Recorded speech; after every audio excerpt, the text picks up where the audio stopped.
গৃহবধূর অস্বাভাবিক মৃত্যু ঘিরে তুমুল উত্তেজনা বরানগরে।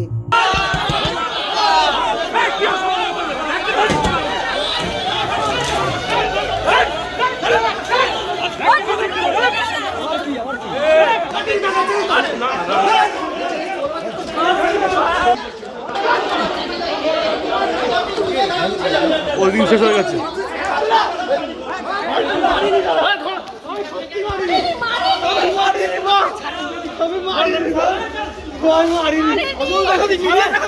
এক গৃহবধূর অস্বাভাবিক মৃত্যু ঘিরে শনিবার রাতে তুমুল উত্তেজনা ছড়ালো বরানগর পুরসভার 2 নম্বর ওয়ার্ডের অশোকগড় এলাকায়।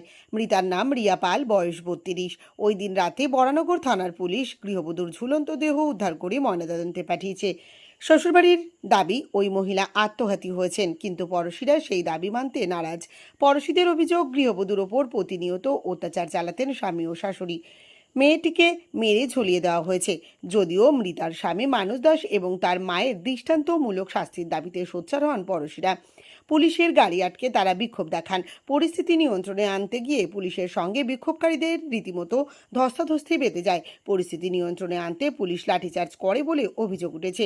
মৃতার পড়শি সঞ্চিতা চৌধুরী জানান, প্রথম স্ত্রীকে মেরে বাড়ি থেকে তাড়িয়ে দেওয়া হয়েছে। এটা মানস দাসের দ্বিতীয় স্ত্রী। তার অভিযোগ, ওই মহিলার ওপর স্বামী এবং শাশুড়ি অত্যাচার চালাতেন। ঘটনায় দোষীদের শাস্তির দাবিতে এলাকার লোকজন বিক্ষোভ দেখায়, কিন্তু পুলিশ নির্বিচারে তাদের উপর লাঠিচার্জ করেছে।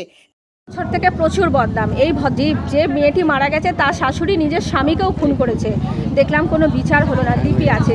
ভদ্রমহিলার মেয়ে নিজের শাশুড়িকে বারে বারেই মারে, বরানগর থানায় নাম আছে। ছেলেটির এটি 2 নম্বর বিয়ে, প্রথম বউকে মেরে ধরে তাড়িয়েছে। দ্বিতীয় বিয়েটা মাস 6 মনে হয় হয়েছে। বউটির নাম আমরা জানি না। ছেলেটির নাম মানস দাস, শাশুড়ির নাম মঞ্জিমা দাস। আমরা 2 নম্বর ওয়ার্ডের 100 দিনের মিটিং করছিলাম। সেখানে হঠাৎ করে ফোন আসে, মেয়েটিকে খুন করেছে। খুন করে পুলিশকে খবর দিয়েছে, তড়িঘড়ি বডি নিয়ে চলে যাচ্ছে, আপনারা আসুন, একটা কিছু বিচার করুন। আমরা তখন সবাই মিলে পাড়ার প্রত্যেকটি প্রতিবেশী, কোনো আমরা একা কেউ না, সারা পাড়ার মানুষ ঝাঁপিয়ে পড়েছে। একটাই কথা, দিনের পর দিন অত্যাচার করে ভদ্রলোককে মারলো, আরেকটি বউকে মারলো, এবার এই বউকে মারলো। শাশুড়ি, মেয়ে, ছেলে। আমরা এবার এর একটা, যে ভদ্রমহিলা যিনি মারা গেছেন ওনার হাজবেন্ড, ওনার শাশুড়ি, ওনার ননদ। আমাদের পাড়ার প্রতিবাদের একটাই কারণ, একটি পরিবার দিনের পর দিন একটার পর একটা মানুষকে খুন করে যাবে, আর এইভাবে তারা ছাড়া পেয়ে যাবে। ভদ্রলোকের আগে বিয়ে হয়েছে, এটি দ্বিতীয় বিয়ে। ভদ্রলোকের নাম তো এক্ষুনি বললাম, মানস দাস। উনি মেট্রোতে চাকরি করেন, উনি ফুটবলার। ওনার বাবাও ফুটবলার ছিলেন। যিনি মারা গেছেন তার নাম জানি না, পাড়ার লোক কেউ জানে না, খুব অল্প বয়স। আপনারা কত বছর ধরে চেনেন এখানে?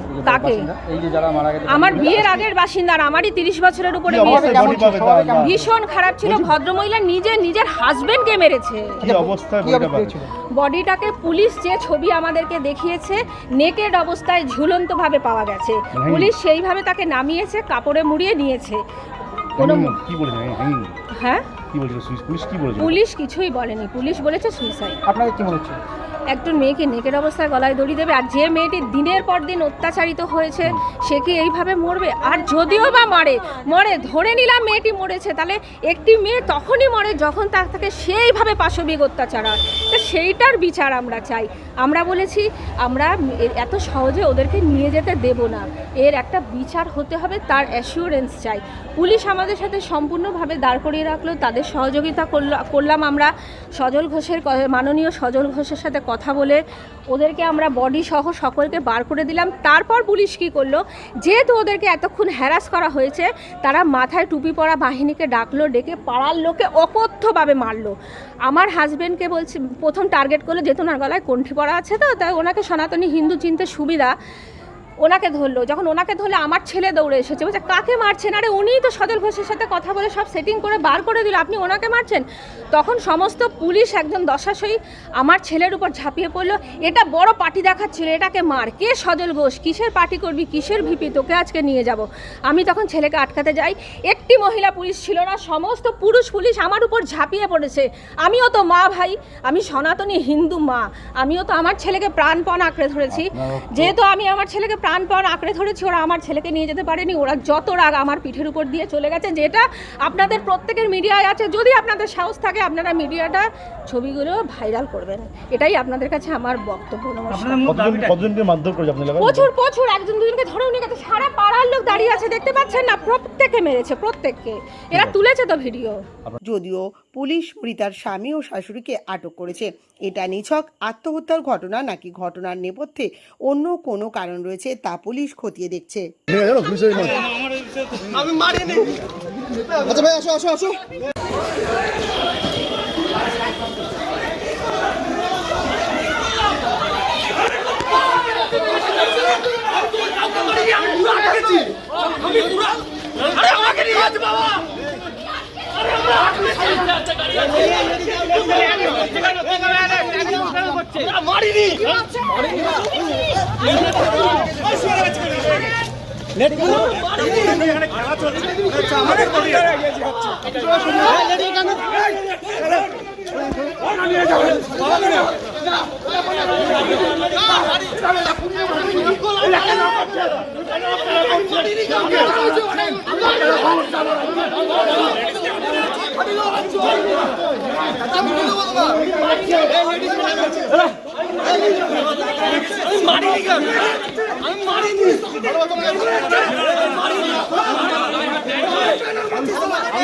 সরি বলেছি আমি